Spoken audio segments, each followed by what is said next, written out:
said It's hi. already been spoiled down below, August 15th for update 1.7. That means next Tuesday. Yes. So today is Thursday. We got Friday, Saturday, Sunday. We did it. We said it was on track for a mid-August release. Yeah.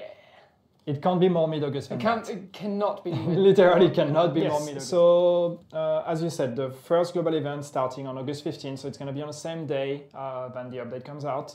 Don't know exactly what time it is yet. It's still being discussed, so we're not sure if it's going to be live as soon as the servers open with the update, or if it's going to be made available, shortly after that. But it's definitely going to be August 15th, the same day. The first global event is going to be activated.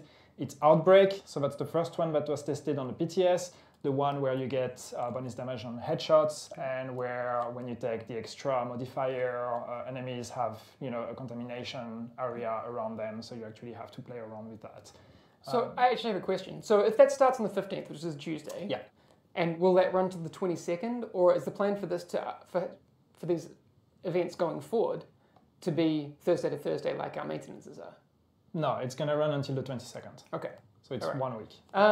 Commendations and patches will be live as well. Yes. People haven't seen the full extent of that on the PTS because there's a lot more commendations, there are a lot more patches, so you'll get to see a few more of those. We had some patches that were actually duplicates on the PTS because not all of them were in the build that was put there. So yeah, there's probably a bunch that you haven't seen yet. All right. We did talk about face masks a bit because we were really hoping that we could show some face masks today because they've never been seen anywhere before. Never, ever. I'm pretty excited. And you can get those through global events? Yes, through global events as rewards there. So there's going to be a few that are going to be available through the leaderboard rewards and I think commendations as well, but don't quote me on that. Okay. Don't tell anyone. Okay. No, I'm not sure. I'm not 100% sure on where you get them, but you get them during global events. They are definitely coming. As you said, nobody has seen them because we didn't put them on the PTS, but somehow one of these things we wanted to keep as a surprise. And as a matter of fact, we're going to keep it as a surprise until the very end because we can't reveal them right now. Those people, can we go through those? Yeah, definitely. So yeah, we talked about the fact that we were going to have a final pass of balancing. Rip camera. Oh, no. Camera just died on us. I don't know what's happening.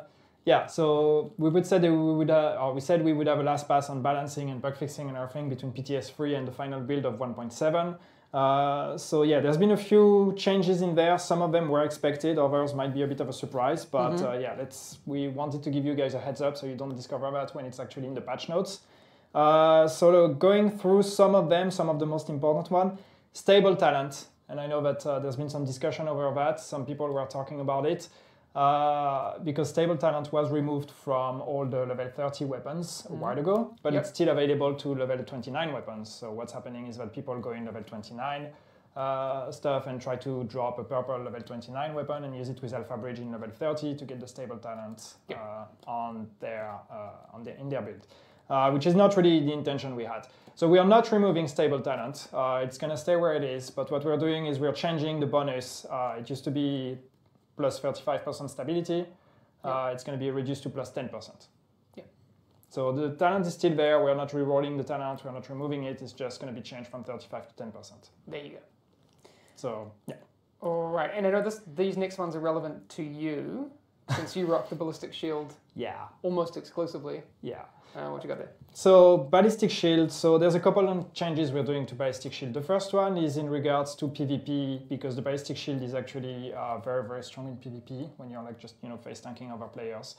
So what we're doing is we're going to add a PvP modifier to the Ballistic Shield. It's a damage modifier, but it's a modifier on how much damage the Ballistic Shield takes from other players. Okay. So where this modifier is set at right now is going to be 20%, which means that you're going to receive 20% more damage on your Ballistic Shield from players than when you would from NPCs. Okay. So that's a way to make it a bit less strong in PvP and make it a bit more balanced when using against other players. There's a second change to the Ballistic Shield, and this one is more because we're working on the classified version of the Ballistic Shield. So there's going to be a classified version of this gear set coming with 1.8. For the defense set? Yeah, for the not the Ballistic Shield, the defense set. Sorry. You're right. So for the defense set, we have a classified version that's going to come with update 1.8 for future global events. And so in regards to the, because we want to do a few tweaks to the set for the classified version of it. And there are some few tweaks that are also going to impact the other bonuses, the 4-piece bonus and the 3-piece bonus. So we're actually going to do a change to the 3-piece bonus right in update 1.7 now. So you guys already have this one, and it's not a surprise when the classified version comes out of it. So the 3-piece bonus is going to change on the defense set from, it used to be plus 30% shield health. And this is removed, and it's going to be changed to plus 10% damage to elite.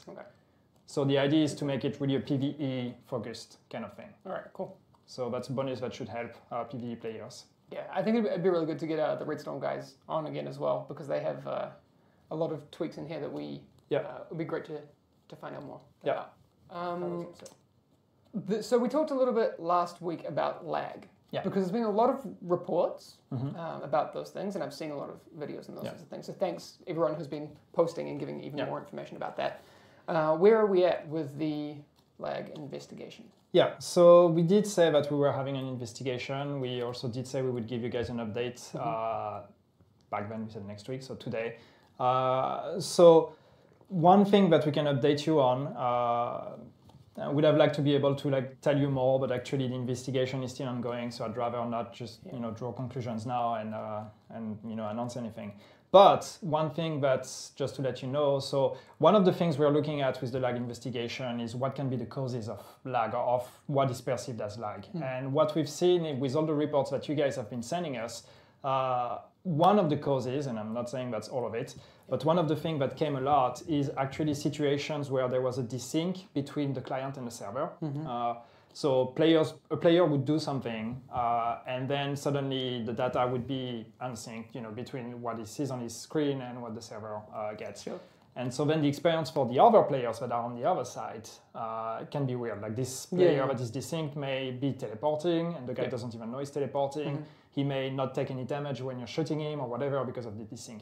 So what we've been doing right now is try to identify all the issues that create these kind of desync situations. And we have a bunch already of bugs, again, thanks to all the reports that you guys sent us. We managed to identify all of those that were, or a lot of those that were causing desync or linked to desync. So this is one thing that we're going to be looking at and trying to address. And of course, there are other things that we're going to be looking at, but these ones we're not really talking about yet because it's still under investigation. But at least desync is a very strong direction that we can look at and hopefully make improvements. Yeah, I mean, and we do want to get other people who know more about how our servers are put together and exactly what these issues are, and they can explain it in much better engineering terms. I spoke to Jan earlier, and he was like, "This," and I was like, "Okay, we need to get one of those guys on." Yeah, we should talk about it. For example. We've had dedicated servers since day one. That's not, the problem isn't the dedicated servers. There are other issues. But yes, we understand. Okay, what else do I want to talk about before we head off? We have an event this weekend. This weekend, yeah. So there was a bit of a mix-up because somehow it was announced last weekend, but actually that didn't happen. Because, so we have double field proficiency caches even this weekend. So this weekend, starting actually tonight at midnight UTC, which is 2 a.m. our time. So starting tonight and until Sunday, midnight UTC again, the night of Sunday to Monday, midnight UTC, double field proficiency. So every time you fill up this field proficiency bar, you'll get 2 caches. All right, that's all. Have a great weekend, double field proficiency weekend. Don't forget. Yes, go grind. All right, later. See you guys.